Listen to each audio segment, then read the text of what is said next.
আমাদের অনেক টেলিভিশনে মিডিয়াতে পত্রপত্রিকা মানুষ বলে, আপনারা শুনেন নাকি? প্রেম কি জিনিস? পবিত্র জিনিস। কোথায় পাইছে এটা আমি এটাই জানলাম।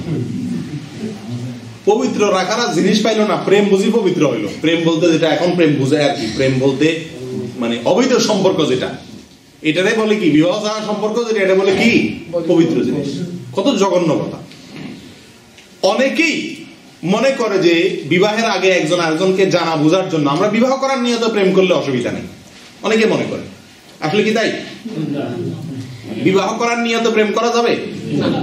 আমি ধোক্কা দেব না মেয়েরে, তার বিয়েই করবো পাক্কা। তো এখন এঙ্গেজমেন্টও করে রাখছি, তলে তলে তার লগে প্রেম করি, ডেটিং করি, কথা বলি, মজা লই, যায় যাচ্ছে এগুলা হারাম। যুদ্ধবন্দী ছেলেদেরকে কৃতদাস আর যুদ্ধবন্দী মেয়েদেরকে কৃতদাসী বলা হয়। ইসলাম এর আগে থেকে যে সিস্টেমটা প্রচলিত ছিল দাস দাসীর প্রথা, সেখানে বলা হয়েছে যে এরা যারা যুদ্ধ করে নিয়ে আসবেন, মেয়েরা তাদের কাছে অনেকটা স্ত্রীর মতো থাকবেন। এখানে আল্লাহ সুবহানাহু ওয়া তাআলা স্ত্রীর মতো থাকবেন বলতে বোঝানো হয়েছে যে একজন যোদ্ধা, কথার প্রতিপক্ষের অনেক বন্দী মেয়েরা আসলো, তাদের মধ্যে কোনো একজন তার জন্য ফিক্সড হবে। একজন স্ত্রী তার যেমন ছিল, এই মেয়েটাও তার জন্য স্ত্রীর মতোই থাকবেন। তার সাথে শারীরিক সম্পর্ক করা জায়েজ হবে, আমাদের অনেক টেলিভিশনে মিডিয়াতে পত্রপত্রিকা মানুষ বলে, আপনারা শুনেন নাকি? প্রেম কি জিনিস? পবিত্র জিনিস। কোথায় পাইছে এটা আমি এটাই জানলাম। পবিত্র রাখার জিনিস পাইলো না, প্রেম বুঝি পবিত্র হইলো। কৃতদাসের সাথে সহবাস সংসার করা ইসলামী শরীয়ত মতে যাবে কিনা? না, কৃতদাসের সাথে কোনো সহবাস সংসার করা যাবে না, কৃতদাসীর সাথে করা যায়। কৃতদাসীর সাথে করা যায়, কৃতদাসীর সাথে করা যায়।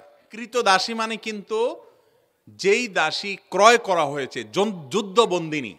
এক কথায় কি যুদ্ধবন্দিনী। এ নিয়ে অনেক কথা আছে, অনেক নাস্তিকরা নিয়ে প্রশ্ন তোলে, দীর্ঘ আলোচনা করার দরকার, কিন্তু সেদিকে যাওয়ার সুযোগ নেই, সময় কম।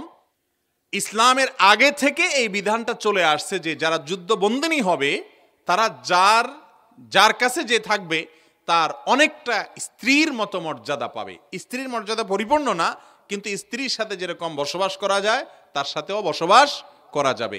একদিন যতদিন সে তার মালিক, ততদিন সে তার স্বামীর মতো তার সাথে সম্পর্ক করতে পারবে।